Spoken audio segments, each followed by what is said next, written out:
2, 1.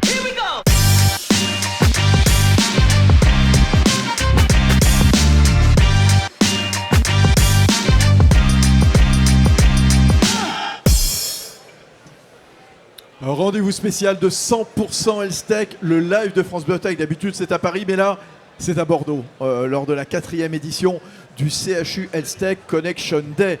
Quels sont les enjeux, justement, pour les CHU de ce partenariat avec l'écosystème Health-Tech? On continue d'en parler, notamment avec vous, Sacha Vagelsi. Bonjour. Bonjour, merci Fabrice de me recevoir. Vous êtes le Chief Product Officer, le CPO de l'IFEN. Alors, rappelez-nous ce que c'est que l'IFEN, qui est totalement incontournable. Merci. Oui, l'IFEN, c'est une société éditrice de logiciels qui déploie des solutions dans l'hôpital. On est présent dans à peu près 1000 hôpitaux en France, publics comme privés, ESPIC. On fait un peu de tout, du soin et de la recherche. Ouais. J'aime bien ce chiffre.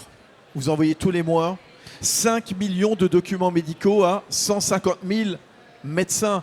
C'est une plateforme de coordination médicale, voilà. Exactement, oui, on envoie beaucoup de comptes rendus, mais on fait aussi le travail dans l'autre sens, qui consiste à ramener de la donnée à l'intérieur de l'hôpital. Je peux vous en parler un peu plus tard si vous voulez. Bon, très bien. Alors l'an dernier, on était avec Louise Bessa à Lille. Aujourd'hui, c'est votre tour. Chacun son tour. Pourquoi soutenir comme ça, chaque année, le CHU Health-Tech Connection Day? On est à Bordeaux.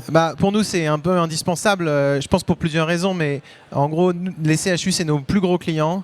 Ils font la majorité de notre activité. C'est eux qui représentent la majorité de l'innovation aujourd'hui. C'est qu'avec eux qu'on peut vraiment grossir et déployer un projet à l'échelle. Et je pense qu'il y a un point supplémentaire. Nous, un de nos éléments culturels, c'est qu'on va beaucoup dans les hôpitaux, dans les services. Et quand on va dans un CHU, c'est l'employeur local, c'est l'usine du coin, quoi. Donc, si on ne peut pas bouger ça, si on ne peut pas faire l'innovation là, on la fera nulle part. C'est du terrain, c'est du territoire, c'est de la proximité, c'est de la relation avec les patients en direct et puis évidemment avec tout l'écosystème. Tout à fait. L'IA, vous avez remarqué à Bordeaux, on ne parle que de ça, évidemment, dans les couloirs, sur les différents stands. Elle transforme déjà la médecine, elle transforme l'organisation hospitalière. Comment vous accompagnez, vous, Sacha Vagelsi, donc chez l'IFEN, les établissements dans cette transition technologique, mais j'ai envie de dire aussi culturelle aussi.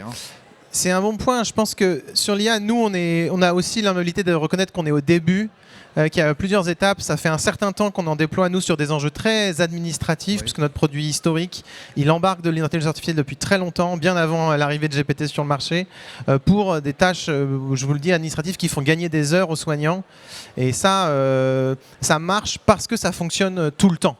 Et donc, on a déployé des fonctionnalités qui, même si le parcours n'est pas parfait, même si l'information n'est pas complète, notre logiciel, il sait retomber sur ses pattes, il sait retrouver des informations. Et après, on a commencé à descendre, je dirais, en complexité vers des enjeux plus médicaux où il faut rassembler de l'information. Je vous donne un exemple. Malheureusement, vous avez un cancer, il faut vous soigner.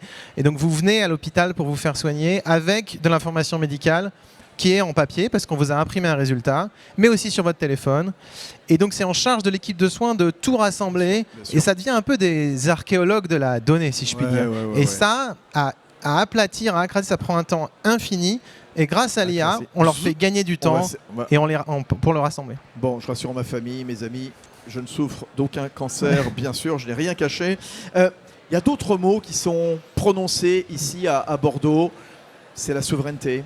C'est l'attractivité, c'est la durabilité.